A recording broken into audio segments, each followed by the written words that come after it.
and welcome back to Talk Wordy, my hub for all of the words that I read, write, or otherwise want to yap about. Today, I have a very special author guest on the pod. She is the author of stories where happily ever afters are always guaranteed, and her newest book in the Kirby Falls series, Leave Well Enough Alone, releases May 26th. Please welcome Laney Hatcher. Hey, Sydney. Thanks for having me. Absolutely. I'm so excited to have you on. What I normally like to do with my guests to kind of warm up a little bit when we have extended time, we usually talk about, what we're reading or watching or listening to. But for the sake of time, I'm curious, is there anything in the pop culture bookish media sphere that you're currently hyper fixating on, something that's just really hot on the brain for you? I feel like it's probably pretty consistent across the board, but Heated Rivalry. Yeah. I mean, we're all fans. We're all at the cottage. We're going to stay there all forever. At the cottage. Yeah. I know there was the first night of the convention. I think it was Friday night, like the opening night party. Mm-hmm. Apparently they put on the I'm Coming to the Cottage like DJ techno remix, and nice. Everybody collectively lost their minds. Yes, I'm a big fan. So, would you say that you're a Shane girl or an Ilya girl? Probably Shane. I'm very type A. Like, I can relate a lot with Shane. And he's such a sweetheart. So, yeah, I think I'm a Shane girl. Yeah, good choice. I was like, I'll be the other half because I love Ilya. I don't know why, because my husband is just the sweetest gold retriever man I've ever met. And Ilya is the dead opposite of that. But I think it's just because I love Connor's story. Mm-hmm. I just think he is so endearing and precious and hilarious. And then Hudson is just the least PR trained man I've ever met. And he's just so unhinged. He's a chaos monster for sure. I love it. They're the dead opposites of their characters, which I just think is absolutely hilarious. Fun to watch. Yeah, definitely. I'm very excited for season 2. Do we even know when that comes out? No, I know it's not this year, which is devastating. But you're telling me I have to get through another Thanksgiving and a Christmas and a New Year's before I get more Heated Rivalry? I believe so, but we can do it. We can make it. I believe in us. I've lived long enough to see spin-offs of the Hunger Games. I think I can hold out for a while. You can make it. Okay, so it's clear that you love the season of fall, with a lot of leaf puns in your book titles. Where in the world would you say has the most idyllic scenery to celebrate autumn in? Gosh, I'm a little biased because I'm from North Carolina. I'm from Tennessee, that area, but I live in North Carolina now. And Appalachian Mountains, we have, flannel and bonfires and pumpkin patches, and apple orchards are kind of our thing in the county where I live. So we see a lot of tourists, which are great for the economy, and we share our town with the tourists, and they come to visit in fall, and it's really beautiful to see. Although I would love to travel to Vermont. I see, beautiful imagery there. So that's on my bucket list, to have a fall in Vermont at some point. But yeah, I'm a little biased. I'm going to say Western North Carolina for sure. Well, I mean, it's also, Western. I was going to say I love coastal North Carolina, but the fact that it also has the duality of being really pretty in the fall. I'm going to have to go visit. Yeah. That's going to go on my bucket list. I'll go to North Carolina and you could go to Vermont. Perfect. Okay, so obviously we have your book here, but for some of our listeners that aren't familiar with you or your work, tell them a little bit about the Kirby Falls series or some of your other books as well. I think my brand is very much feel good rom-coms with green flag heroes and slow burn spice. So that's really what a lot of my stories revolve around, and they're mostly just a good time. You'll find yourself smiling and laughing from the first few pages on through the end of the book. So I love that. Specifically the mention of green flag heroes, because obviously we love dark romances, and in fiction, red flags just appear very green, which is wonderful. But specifically, what do you think characterizes a green flag hero?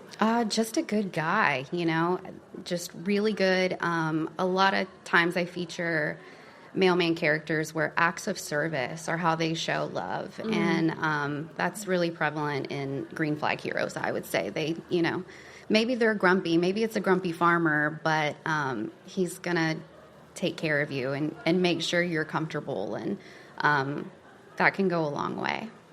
Definitely. Okay, so I want to play a quick little game. Okay. What I'm going to do is I'm going to list out 5 tropes that exist within your books, and you have to rank them in first place through 5th place. Okay. But once you rank them in a spot, they're locked. Oh, no. Okay. And you don't know what tropes are coming next. Okay. All right, ready? Okay, reformed bad boy. 5. Ooh, okay. I know I just wrote that, but like as a reader, okay, 5. I'm Okay. going to stick with it. Black cat x golden retriever. 3. I like that. Found family. 2. Okay. Second chance romance. 4. Is that right? How many do I have Yeah, left? you have 4 and 1 left. 4. Okay. 4? Okay. Yeah. Looks like number 1 is age gap. Oh my gosh. I did that bad. Okay, No. if you had to go back and rearrange them, where do you think that they would fall? I would, that's I'd move age gap down a little bit. I think it's great to read, but I'm not writing it a lot because I don't know why. The book I have coming up is age gap, which is really, really crazy. I think it's a fine line. And she, in the upcoming book, she is older and he is younger. And I love that. So yeah, I'm fine. Let's leave it number 1. Let's do it. Nice. I'm going to stick with it. I'm There you go. committed. Commit to a bit. Yeah, of course. Okay, is there anything that you can tease regarding what's next for you? Yeah, so this is actually fun. Coming this fall, I'm starting a brand new series, and it's always fun to start a new series because all the brainstorming, and I'm a heavy plotter, so I've outlined the whole series. I know what's going to happen in these 5 books, and I'm starting an Asheville foodie series.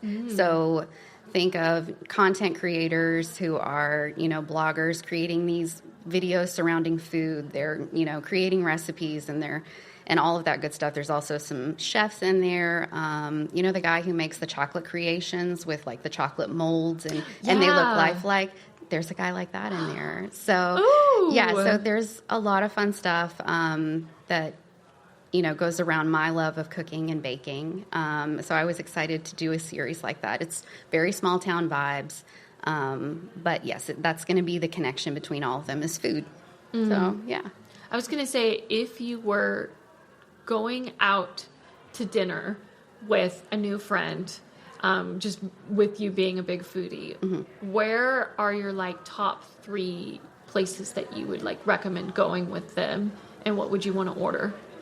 So in my own town, I have some of my favorites that I go to a lot. But my policy is whenever I go anywhere new and I've never been there, I always order a Cuban. If they have it on the menu, I get a Cuban sandwich. That's just my thing. So yeah, I would bring a friend and we would order Cubans, and that's how we would know if we like the restaurant. I love that. So obviously you have several books under your belt. Yeah. Congratulations on such a wonderful career thus far. Thank you. I'm curious, what is something that you've learned through your author career that you wish someone would have told you about sooner to kind of brace for? I think planning and social media. That is, sort of know your brand, know what lane you're in right off the bat, and keep those things consistent, because readers like consistency. They like knowing what they can expect from you. And I think that's really important. So it's easy early on in your career, you're sort of jumping around. You're trying to figure out what works best, what you like, the kind of author and writer you're going to be. But I think it's important to sort of nail that down early. If I could go back and tell my baby author self, I'd be like, get it together and stay that way. For sure. Okay, I want to do a little bit of a this or that with you. There's no wrong answers. It's just your answers. It's all very subjective. Sure. Do you prefer a standalone or do you prefer a series? Standalone. Standalone? Yeah. Binge read or take your time reading a book? Binge read. What's the last thing that you binge read? Dungeon Crawler Carl. I went through 7 books, and Oh my it was my gosh. August and September of last year. devoured. Yeah, completely entertaining. Wow. Okay, books that make you laugh or books that make you cry? Laugh 100%. I'm a rom-com girly. If I cry, I want it to be like for a heartfelt reason, not breaking my heart. Yeah. Yeah, I can't handle the angst. Do you like to read with music or with silence? Silence. I cannot send an email if there is music playing. I just cannot form a coherent sentence. Nope, it doesn't happen. There have definitely been times where I would like listen to music, and when I send an email, there will be like just like a couple words of like a song lyric in there because I was listening to it while I typed. And then similarly, do you write with music or do you write in silence? Complete silence. Usually after the kids and everyone, they've gone to bed, it has to be totally silent in the house before I can like put any words on the page. Okay. And then when it comes to reading a book, do you like books that are character driven or plot driven? Character driven, for sure. I love to see the journey that a character is going to take.